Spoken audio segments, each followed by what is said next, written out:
समझो, ईश्वर ने सब चीजें अलग अलग बनाई हैं। देखने के लिए आंखें हैं, सुनने के लिए कान। आंखों से सुन नहीं सकते, कानों से देख नहीं सकते, अलग है ना। उसी प्रकार शरीर का सुख है संसार। शरीर का सुख क्या है? संसार क्या है? शरीर का सुख।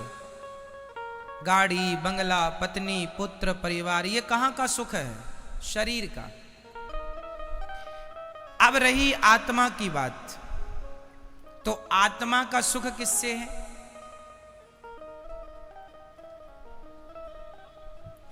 समझो, सिद्धांत को समझो, साइंस को समझो। चलो मैं साइंस से जोड़ता हूं इस सब्जेक्ट को। आप किसी भी वस्तु को ऊपर से छोड़ दीजिए, वो पृथ्वी पर जाके गिरेगा।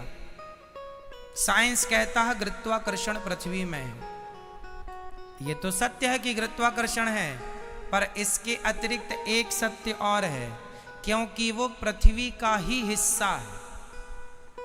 इसलिए अंश अपने अंशी की ओर भागता है। अंश हमेशा किसकी ओर भागेगा? अंशी की ओर। जैसे ये पुष्प, ये किसका अंश है? ये पृथ्वी का अंश है, क्योंकि पृथ्वी से पेड़ बना, पेड़ पर ये पुष्प खिला। तो कुल मिला के, और ये आप रख दो, आप 2-4 दिन, 1 हफ्ता, महीने भर रख दो, ये अपने आप माटी हो जाएगा। कुछ ना करो, माटी हो जाएगा ये अपने आप। हाँ या ना? तो ये किसका अंश हुआ? मिट्टी का। अंशी कौन हुई? अंशी हुई पृथ्वी, और अंश हुआ ये। तो ये पृथ्वी का अंश है, इसलिए ये छोड़ने पर नीचे जाएगा, क्योंकि ये अंशी की तरफ जा रहा है। अब दूसरा, आग। आग हमेशा नीचे नहीं जाती। आग की ज्वाला, आग की लौ, आग की ज्योति ऊपर जाती है। क्यों? क्योंकि वो सूरज का अंश है, क्योंकि सूरज में आग है। तो हर अंश अपने अंशी की तरफ भागता है। हर अंश कहां भागता है? अपने अंशी की तरफ। आग किसका अंश है? सूर्य का। तो सूर्य की तरफ भागती है ना आग की ज्वाला हमेशा ऊपर। तीसरा, इस धरती की नदियां हमेशा किसकी तरफ भागती हैं? समुद्र की तरफ। क्यों? क्योंकि वो समुद्र का अंश है। क्योंकि पानी जो बरसता है, समुद्र का ही तो वाष्पीकरण होता है पानी, और फिर वही बरसता है।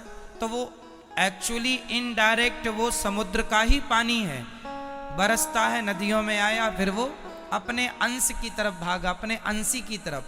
समझो, जैसे पृथ्वी का कोई भी हिस्सा वो पृथ्वी की तरफ भागता है। कोई भी पुष्प, कोई भी पत्थर, कोई भी मिट्टी का ढेला, क्योंकि वो पृथ्वी का अंश है, इसलिए पृथ्वी की तरफ। आग सूर्य का अंश है, इसलिए सूर्य की तरफ।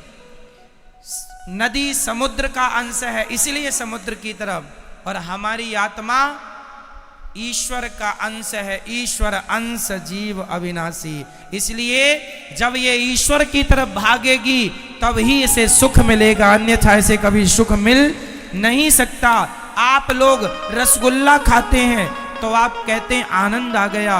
अरे रसगुल्ला से शरीर को आनंद आ सकता है, इंद्रियों को आनंद आ सकता है, आत्मा का तो रसगुल्ला से कोई लेना देना नहीं।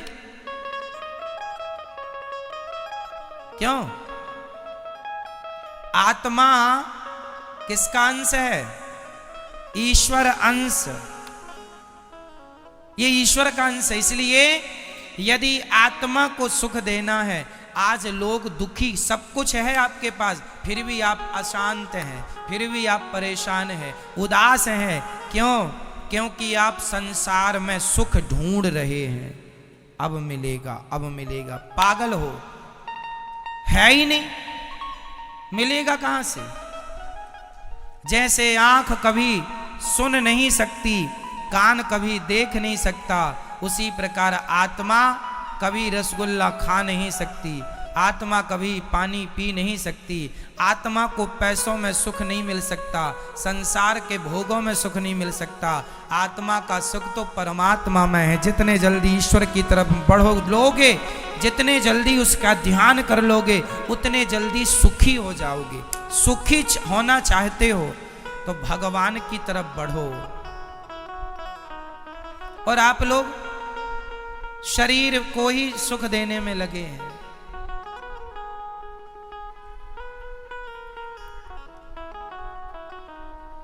शरीर, इसलिए शरीर जो है ये संसार की तरफ ले जाता है आपको। क्यों ले जाता है? क्योंकि शरीर संसार से बना है। संसार में 5 चीजें हैं, पृथ्वी, जल, वायु, अग्नि, आकाश, और ये 5 चीजों से आपका शरीर बना है। तो आपका शरीर आपको संसार की तरफ ले जाता है, क्योंकि संसार से बना है।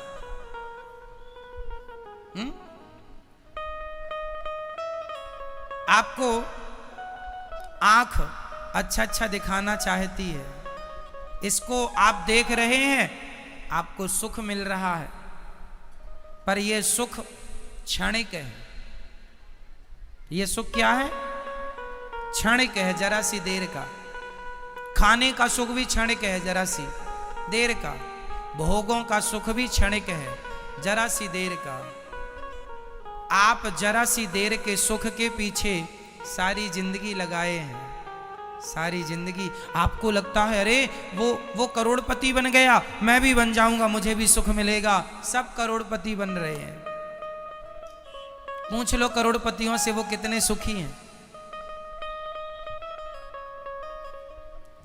सुख संसार में नहीं मेरी मां।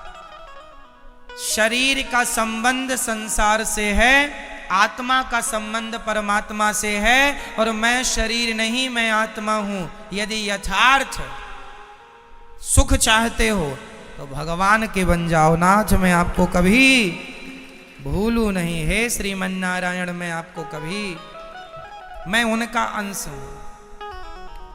पर विडंबना तो देखो,